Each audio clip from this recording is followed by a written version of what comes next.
64B.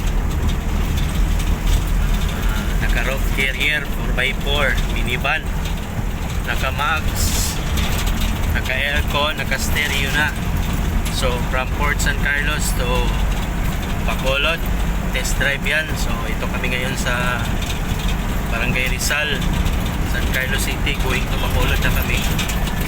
So try namin yung unit kung di ba magka-problema sa makina, kasi galing Cebu papuntang Bacolod ito.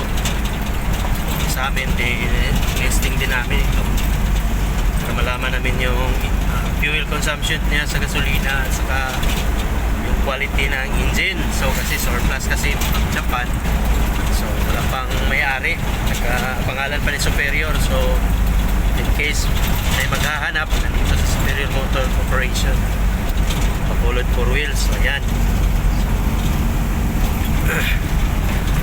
tingnan natin anong kakayahan ng engine niya, guys.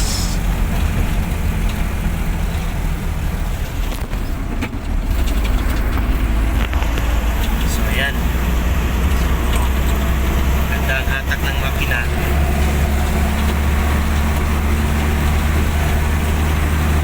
Dapat ay tumabot. So bukas, guys, i-vlog ko ito doon na mismo sa opisina. So makikita nyo ang loob, mags niya, naka-carrier, naka-stereo.